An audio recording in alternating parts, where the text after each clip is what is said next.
अभिवादन स्वीकार करिए आरपीएससी एंड यूपीएससी वाला का।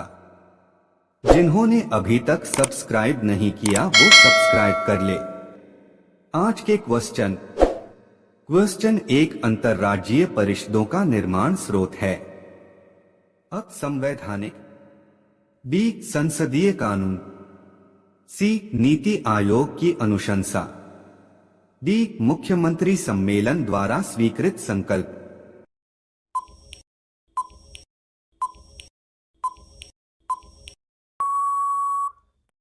आपका सही जवाब अ संवैधानिक। क्वेश्चन दो एक संघीय राज्य व्यवस्था में सम्मिलित है। एक संघ और राज्यों के बीच संबंध, दो राज्यों के मध्य संबंध, तीन समन्वय के लिए तंत्र, चार विवादों को सुलझाने के लिए तंत्र। अपना सही उत्तर दिए गए कूट से चुनिए। अ एक, दो, तीन और चार, बी केवल एक, दो और तीन, सी केवल एक, दो और चार, डी केवल दो, तीन और चार।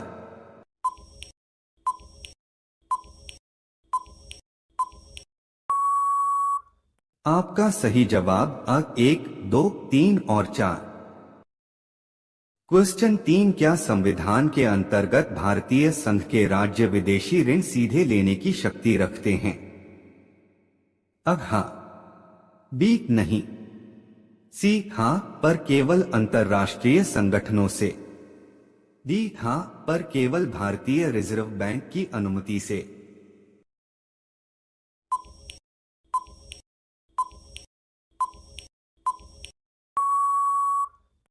आपका सही जवाब बी नहीं।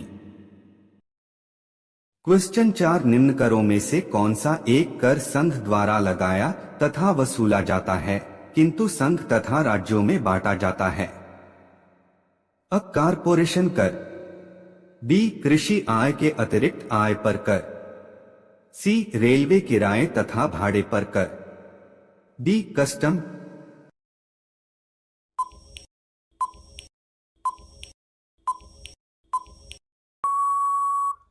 आपका सही जवाब बी कृषि आय के अतिरिक्त आय पर कर। क्वेश्चन पांच निम्नलिखित में से किस अनुच्छेद के अनुसार भारतीय संविधान अंतर्राज्यीय परिषद के संबंध में प्रावधान करता है? अ अनुच्छेद 262 के अनुसार, बी अनुच्छेद 263 के अनुसार, सी अनुच्छेद 264 के अनुसार, डी अनुच्छेद 265 के अनुसार।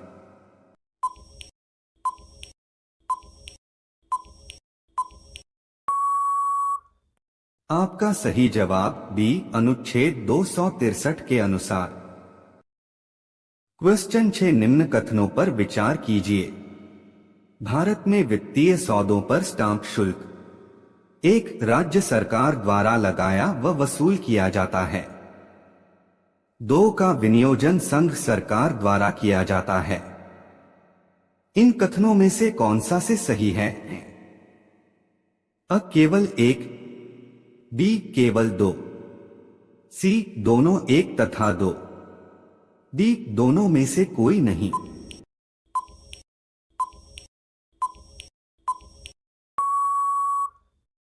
आपका सही जवाब डी दोनों में से कोई नहीं। क्वेश्चन 7 संविधान के किस प्रावधान में कहा गया है कि विधि के प्राधिकार के बिना न तो कोई कर लगाया जा सकता है और न ही एकत्रित किया जा सकता है? अ अनुच्छेद 265, बी अनुच्छेद 266, सी अनुच्छेद 300, डी अनुच्छेद 368।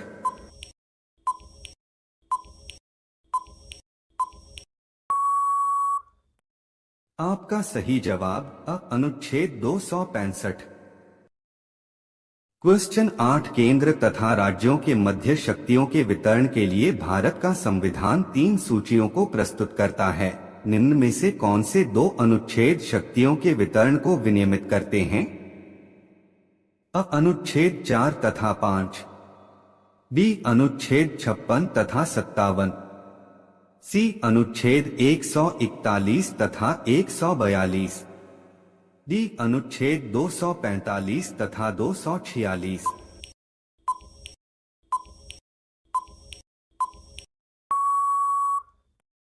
आपका सही जवाब डी अनुच्छेद 245 तथा 246। क्वेश्चन 9, किस आयोग ने स्थायी अंतर्राज्यीय परिषद, जो अंतर सरकारी परिषद के नाम से जानी जाती है, की स्थापना का समर्थन किया? अ पुंछी आयोग, बी सरकारिया आयोग, सी राधाकृष्णन आयोग, डी मोइली आयोग।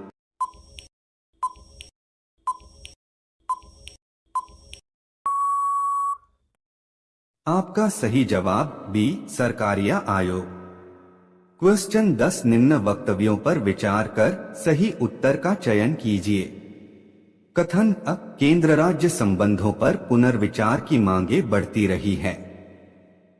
कारण आर, राज्यों के पास विकास कार्यों के लिए पर्याप्त साधन नहीं है। उपर्युक्त के संदर्भ में निम्न में से कौन एक सही है? अ और आर दोनों सही है तथा आर सही स्पष्टीकरण है। अ का। बी, अ और आर दोनों सही है किंतु आर सही स्पष्टीकरण नहीं है। अ का। सी, असही है किंतु आर गलत है।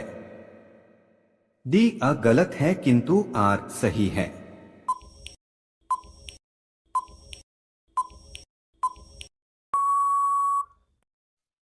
आपका सही जवाब अ और आर दोनों सही है तथा आर सही स्पष्टीकरण है। अ का। क्वेश्चन 11, संघ का यह कर्तव्य होगा कि वह बाह्य आक्रमण तथा आंतरिक गड़बड़ी से प्रत्येक राज्य की रक्षा करे। ऐसा प्रावधान भारतीय संविधान के निम्न अनुच्छेदों में से किस एक में है? अ अनुच्छेद 215, बी अनुच्छेद 275, सी अनुच्छेद 325, डी अनुच्छेद 355।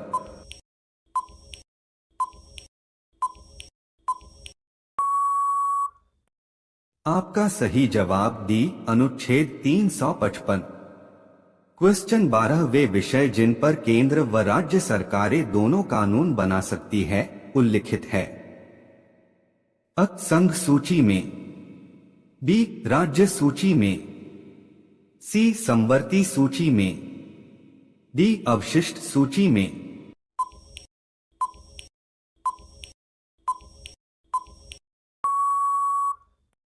आपका सही जवाब सी समवर्ती सूची में। क्वेश्चन 13, भारत में केंद्र राज्य संबंध निर्भर करते हैं? एक संवैधानिक प्रावधानों पर, दो परंपराओं तथा व्यवहारों पर, तीन न्यायिक व्याख्याओं द्वारा, चार बातचीत के लिए यंत्र विन्यास पर। अपना सही उत्तर नीचे दिए गए कूट से चुनिए। अ 1 और 2, बी 1, 2 और 3, सी 2, 3 और 4, डी सभी चारों।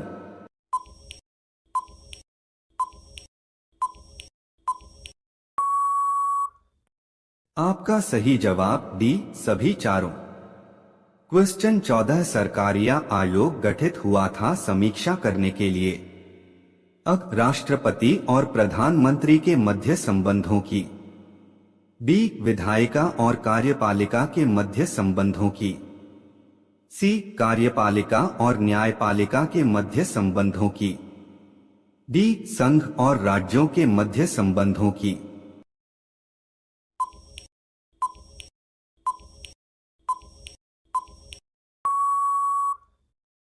आपका सही जवाब डी संघ और राज्यों के मध्य संबंधों की।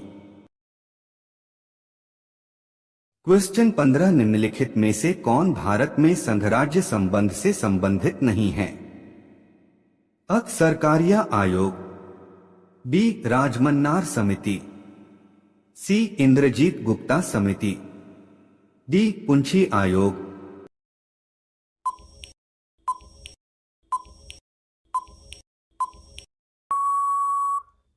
आपका सही जवाब सी इंद्रजीत गुप्ता समिति। क्वेश्चन 16 निम्न वक्तव्यों पर विचार कर सही उत्तर का चयन कीजिए। कथन सरकारिया कमीशन की सिफारिश के अनुसार 356 का प्रयोग कम से कम होना चाहिए। कारण आर, जिन राजनीतिक दलों ने केंद्र में सरकार बनाई उन्होंने अनुच्छेद 356 का दुरुपयोग किया। उपर्युक्त के संदर्भ में निम्न में से कौन एक सही है? अ और आर दोनों सही है तथा आर सही स्पष्टीकरण है। अ का। बी अ और आर दोनों सही है किंतु आर सही स्पष्टीकरण नहीं है। अ का। सी असही है किंतु आर गलत है। डी अ गलत है किंतु आर सही है। ये क्वेश्चन आपके लिए, इसका आंसर कमेंट करके दीजिए। जिन्होंने अभी तक सब्सक्राइब और लाइक नहीं किया है वो सब्सक्राइब और लाइक करना ना भूले। Good evening all of you.